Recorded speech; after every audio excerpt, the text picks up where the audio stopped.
ఈ మధ్య కాలంలో పిల్లలు పేరెంట్స్ ఏమన్నా కొనమంటుంటే మీకు లక్షల ఖర్చు అవుతుంది, అవన్నీ మేము కొనలేము, ఎడ్యుకేషన్కే మొత్తం అంత అమౌంట్ అయిపోతుంది, మేము ఎక్కడి నుంచి కొనమంటారు? ఇప్పుడు మన చిన్నోడు ఫీజు కట్టాం 50,000 అయింది, నీమో ₹1,00,000 ఫీజు అయింది, నిన్ను శ్రీ చైతన్యలో చదివిస్తున్నాం, నేను తిరుమలలో చదివిస్తున్నాం, నిన్ను ఆక్స్ఫర్డ్ యూనివర్సిటీలో చదివిస్తున్నాం అని చెప్పేసి పిల్లల్ని చాలా మంది అడుగుతున్నారు. అదే క్వశ్చన్ వేస్తున్నారు.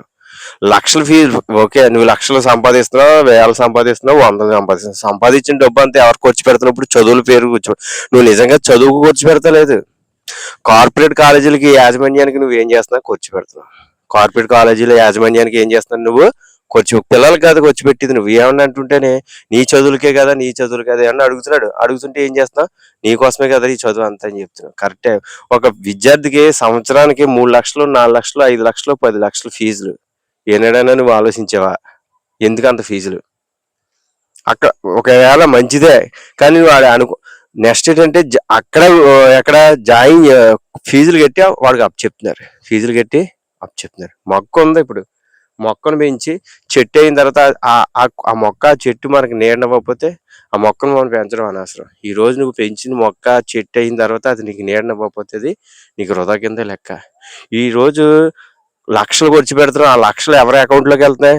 నువ్వు ఆ పిల్లలు చదివే చదువుకు అంత అమౌంట్ దేనికని ఏనాడైనా నువ్వు ప్రశ్నించుకున్నావా?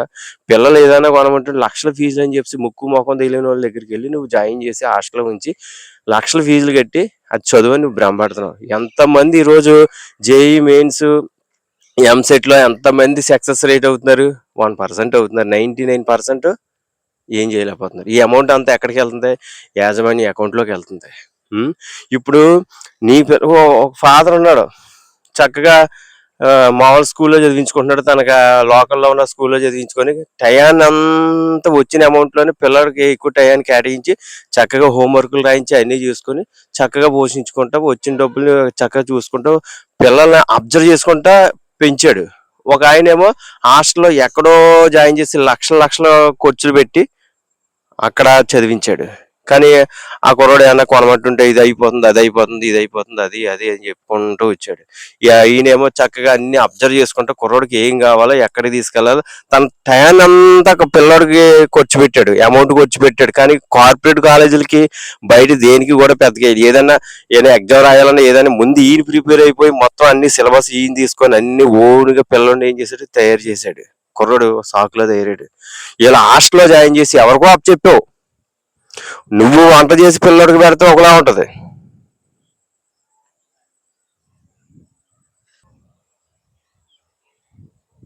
నువ్వు టయాన్ని పిల్లలకి ఎంత కేటాయిస్తున్నావు? నువ్వు పిల్లలకి ఎంత ఖర్చు పెడుతున్నావు? అమౌంట్ ఒక్కసారి నువ్వు రాసుకో. నీ టయాన్ని అంతానేమో నీ మామూలుగా బయట సంపాదన కోసం కేటాయించావు. ఆ సంపాదన ఏమో కార్పొరేట్ కాలేజీలకేమో దారాదత్తం చేసావు. ఎందుకు ఎంత ఖర్చు? అదేదో నీ టైంలో కుర్రోడికి నువ్వు ఏదైనా చక్కగా దగ్గరుండి స్టేషన్లో ఏదైనా పెట్టించుకొని చక్కగా నీ చేతులతోనే వండించుకొని నువ్వే ఎగ్జామ్స్ గట్రా చూసుకొని, ఇప్పుడు ఆన్లైన్ బోర్డు వచ్చింది, ఇప్పుడు ప్రాసెస్ అంతా. అది ఎవరో ఏం చెప్తాడో నీకేం తెలుసు? న్యూటన్ ఏ కాలేజీలో చదువుకున్నాడో, ఐన్స్టీన్ ఎక్కడ చదువుకున్నా హాస్టల్లో చదువుకున్నాడా? గ్రహం బెల్ సైంటిస్టులు అందరూ ఎక్కడ చదువుకున్నారు? హాస్టల్లో కూర్చొని అలా చదువుకుంటూ కూర్చున్నారా? లేదు, న్యాచురల్గా వచ్చారు. ఈ రోజు న్యాచురల్ చదువులు లేవు, ఆర్టిఫిషియల్ చదువులు ఇచ్చేసినాయి మనకి. అన్ని ఆర్టిఫిషియల్. ఆడ ఏం చెప్తున్నాడో తెలీదు. ఎవరికో ఒకరికి వస్తుంది ర్యాంక్, ఆ ఫోటో వేసుకుంటున్నాడు అక్కడ, నువ్వు వెళ్ళిపోయి జాయిన్ చేస్తున్నావు. నువ్వు ఎవరికో ర్యాంక్ వచ్చింది నువ్వు జాయిన్ చేయడం కాదు, నీ కుర్రోడు యొక్క స్ట్రెంత్ నీకు తెలియాలి. ఫస్ట్ ఆడు ఫుడ్ నీకు తెలియాలి, వాడి స్ట్రెచ్ నీకు తెలియాలి, వాడి యొక్క అభిరుచులు నీకు తెలియాలి. తెలియదంటే నువ్వు తెలియదు, ఎవరికో అప్పు చెప్తున్నావు. ఎవరికో అప్పు చెప్పి నీ కుర్రోడు ఆడ ఎలా డెవలప్మెంట్ చేస్తాడు? అది ఎప్పటికీ కూడా జరగదు. కాబట్టి కార్పొరేట్ కాలేజీలు ఈరోజు డెవలప్మెంట్ అవడానికి మెయిన్ కారణం ఏంటంటే గుడ్డితనం, మూర్ఖత్వం. అది నీ పిల్లల మీద నువ్వు కేర్ తీసుకో. వాళ్ళు తిని ఫుడ్, వాళ్ళ ఆటలో వాళ్ళకి ఎక్కువ అమౌంట్ వాళ్ళకి ఖర్చు పెట్టు. నువ్వు ఇచ్చిన అమౌంట్ అంతా లక్షల కోట్లు అయిపోయి ఈరోజు బోల్డ్ ఆస్తిపరులు అయిపోయారు నీ పిల్లలు ఏమీ అవ్వలేదు. కాబట్టి నీ యొక్క స్ట్రెంత్ అన్నీ చూసుకొని పిల్లలకి అలా చేయ. ఈ పేరెంట్ ఏం చేశాడు? చక్కగా చదివించుకున్నాడు, హ్యాపీగా అయింది, సెటిల్ అయ్యాడు, హ్యాపీ. ఇటు ఫిట్నెస్ లేదు, ఏమీ లేదు. ఇటు పక్క ఎక్కడికో దూరంగా వెళ్ళిపోయాడు, అదేదో మిషన్లతో పట్టుకుంటూ అలా కాలం గడుపుతున్నాడు. ఇప్పుడు ఎవరు గొప్ప అయ్యారంటే తల్లిదండ్రులు చక్కగా పిల్లల్ని అబ్జర్వ్ చేసుకుంటా వాళ్ళకి అనుగుణంగా నువ్వు మారిపోయి ఎవరి చేతుల్లో పిల్లలు పెట్టకుండా అనుక్షణం వాళ్ళు కాపాడుకుంటా కాలేజీ అయిపోయిన తర్వాత తీసుకురావడం తీసుకొచ్చిన మొత్తం టయాన్ని అంతా వాళ్ళకి స్పెండ్ చేసావంటే రేపు పొద్దుట ఆ వాళ్ళ టయాన్ని అంతా నీకు స్పెండ్ చేస్తారు.